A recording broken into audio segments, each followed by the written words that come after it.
Hey, what's going on to all my low-key MCU fans out there, and welcome back to my channel, Movie Files. Elliot back again with a brand new TV review, and ladies and gentlemen, we are back in the MCU. We're talking about the first two episodes of Loki, which will be premiering this first episode on Disney Plus on June 9th.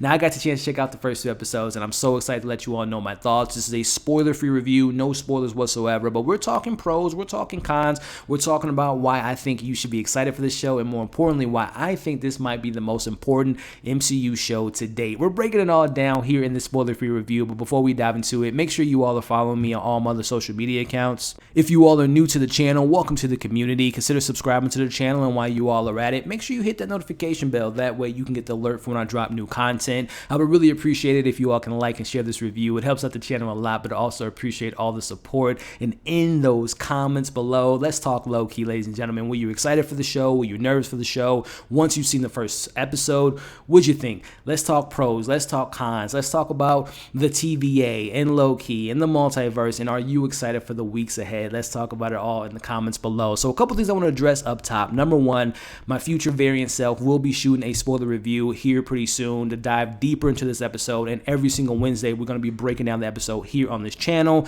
Number two, one of the coolest things that we do on this channel is for these MCU shows, we like to do live discussions. We did it for WandaVision, we did it for the Falcon and Winter Soldier, and we will be doing it for Loki. But instead of for Saturdays, we're doing Thursday evening, 7 p.m. Central Time. Myself, my two amazing co-hosts, Amanda and Chris, will be making their return. We're speaking of return. We had some of the best content creators join us on those live streams, and you'll be seeing some of those content creators come back, but also some new faces. Which, speaking of new, we will be having our special guest join us this Thursday, and that is the fantastic Frankie. She's so incredible. Can't wait to dive into her thoughts on the show and just having a good time. So again, every single Thursday for this show, live stream, 7 p.m. Central Time. Can't wait to see you all there on this Thursday. And last but not least, we're giving away some cool things, ladies and gentlemen. As you can see on the screen now, my awesome friend on Instagram, Stefano, who is an incredible artist, made an awesome hat for the Loki fans out there, and we will be giving away that hat to a lucky winner. If you're in the US or if you're in Canada, go ahead in the comments. All you have to do to qualify to be a winner, you got to be a subscriber, and you have to follow my friend on Instagram. And then in the comments, just simply say, I want to enter the contest, and we will be announcing the winner on Thursday's live stream. So a lot to look forward to, and so excited to be here talking Loki. So let's get into it. We're back, ladies and gentlemen. It's been 6 weeks roughly since we got the last episode of The Falcon and Winter Soldier, and here we are discussing the new show, which is a multiverse time travel sci-fi show starring one of the best villains in MCU in Loki, and here we are discussing the first two episodes. No spoilers whatsoever. So first and foremost, behind the scenes, we have some incredible content creators making this show for us. Number one, we have the director of all 6 episodes being Kate Hiddleston, who I'm a fan of her work. She's done some things on Netflix, like she's directed episodes of Sex Education. She also directed an episode of Daybreaker, so I like her sensibilities as a director, and she will be directing all 6 episodes. And then the man behind each episode, as far as the writing goes, we have Michael Waldron, who is responsible for Rick and Morty, and as well as he is the co-writer of Doctor Strange Multiverse of Madness. I think it's a weird coincidence that he's directing this show that deals with the multiverse, and then we have a movie about the multiverse. I love the symbiotic relationship they have with this guy, and I'm really excited to see what he does, especially after these 2 episodes. So let's get into these first 2 episodes. Again, no spoilers whatsoever, but listen. With Wanda, the big thing was we need to see Wanda become Scarlet Witch, and we got that. With Falcon and Winter Soldier, it was seeing this new Captain America and Sam Wilson. We got that. Well, ladies and gentlemen, we've been talking about multiverse in Phase 4, and here we are. We get the multiverse, and we're introduced to this new element of the MCU, and that is the TVA, also known as the Time Variance Authority, which, funny enough, their first appearance in the comics was in Thor Volume 1, Issue 372. That came out in October of 1986, and one of the things that makes this show so fascinating to me and just so interesting to me was, if you take this kind of this TVA, this order of operation, they have their rules, they have their guidelines to keep the timeline intact, and then you mix in a character like Loki. It's water and fire. You have this structured organization mixed in with this chaotic character this is the Loki from 2012. This isn't Thor 2 Loki, Ragnarok Loki, Infinity War Loki. This is the Loki that was the bad guy that wanted to rule Earth in the version in that timeline in 2012. And now we're seeing that version being brought into this equation to do some good and fix the mistakes he's made in the timeline from taking the Tesseract after Endgame. So that's so fascinating to me, which kind of brings me into, let's talk a little bit about the story without diving into the spoilers. One of my biggest hesitations with the show was I'm a big fan of Tom Hiddleston. I love Owen Wilson. I love time travel. And when done right, Endgame time travel was a little wonky, but hey, they might fix some things with this show. But my biggest thing was Loki's dead. And if he's dead, now he's brought back to the equation. Now we can bring back Tony Stark. We can bring back other characters that have died.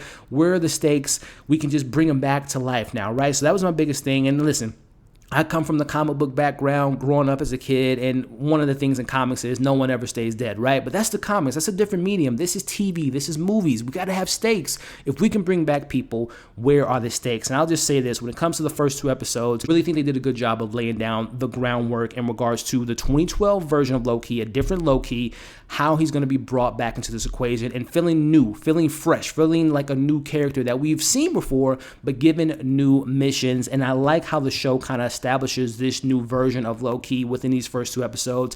He's someone that might want to do good, but also might want to do bad. And that's what's so fascinating about this version of Loki and how he ties into this phase 4, which brings me to, let's talk time travel. More importantly, let's talk multiverse and how the TVA plays a big role in the MCU moving forward. Without diving too deep into it, the first 2 episodes definitely throws a lot at you as far as explaining who the TVA are, what they do, where have they been, what do we know about them, and why are we meeting them at this point in the timeline. I think that they do a good job of giving us just enough to kind of understand where this show can head and how important the TVA is to the MCU and how important they have been to the MCU thus far, but also leaving some breadcrumbs to definitely explore more of the TVA and more of the timekeepers in particularly, and knowing how powerful the TVA is without diving into spoilers. And I'll just say it does a really good job of some backstory and establishing the groundwork of why we should be so excited for Marvel, for the MCU, and particularly the TVA multiverse. It's a lot of stuff to dive into, guys. So with all that being said, as we meet the TVA, we get some main characters involved in the TVA, starting off with Owen Wilson, who plays Mobius. We have Gugu Mbatha-Raw as Ravonna Renslaye, and we have Wunmi Mushaku as Hunter B-15. Now, I don't want to dive too deep into who they are and how they play into the show, but just let me tell you, they're exciting characters, they're interesting characters, they're complex characters, and I'm excited to learn more about them, and you guys will not be disappointed by these incredible actors, which, speaking of incredible, let's shine a little light on a character that I think will be a fan favorite for the weeks ahead, and that is Owen Wilson as Mobius. This guy is so incredible. I'm such a fan of Owen Wilson, number one. I think he has great wit, he has great charm, he has incredible charisma, and all those things I just said is in this show, in this character. He is fantastic in these first 2 episodes. I can't wait to spend more time with him. Yes, all pun intended there. And this character is very important to the story. He is one of a duo that I think will be one of the best duos in the MCU, and I can't wait to see him share more scenes with the lead of the show, ladies and gentlemen. Let's talk about and transition to Tom Hiddleston as Loki, who this is his 5th time playing the character, right? And this is a different version of Loki, and all the different variations of this character that we've seen, from seeing him in the first Thor, seeing him in, Avengers and Thor 2 and Ragnarok and Infinity War. This is his 5th time playing the character, and I think this is a mixture of some of his greatest hits. This isn't, I know some people might be like, oh, I love the version that he's evil. He's the God of Mischief. I want him to stay in that lane. You get that character in these first 2 episodes, but you also get a little bit of that mixture of what we got from Thor 2, Thor Ragnarok. So it's a mixture. Like I said, this is greatest hits, and I think Tom Hiddleston knocked it out of the park in these first 2 episodes, and he is still the God of Mischief. He is still someone that's always scheming and lying, but he's also he's introduced to this new TVA. He's introduced to a new world, and him being the god and the ruler and the king of Earth was just small peanuts compared to what he can do with working with the TVA and fixing the timeline. So I'm so excited for what we get with Loki and Mobius. I think that their chemistry, their on-screen presence is fantastic, and I think this has a potentiality of being the elite duos in the MCU, up there, with what we got with Sam and Bucky and Cap, and what we get with all of the characters that we love as far as duos. This might have the potential of being those in that top tier after these first 2 episodes. I'll just say that, which kind of brings me into talking a little bit about the tone of the show, the production of the show. This is yet again Marvel showing us that this is not going to be shortcut on the budget. It's big in scope and scale. It might be one of the most biggest shows that we've seen so far as we're going from different time places, different times in the timeline. It's a lot of traveling in this show. But one thing that I love about this kind of mixture so far, it's kind of like Men in Black meets Time Cops all within the MCU. It's fun. It's entertaining. It has some very dark moments at points. And it has some really fascinating conversations without giving too much away, but we talk a little bit about in the first 2 episodes your belief system. We talk about free will, predeterminations, all things that I love, and this show does a good job of kind of incorporating all that stuff within the first 2 episodes. It's sci-fi, it has magic, it has time travel, the production is huge. Like I said, yet again, this is Marvel giving us the scope and scale what we expect in the movies, but on the small screen, and it is no joke, ladies and gentlemen. And last but not least, this show and what it means to the MCU. Each episode, by the way, the first episode is about 50 minutes or so, which is great. It gets me excited. But after the first episode,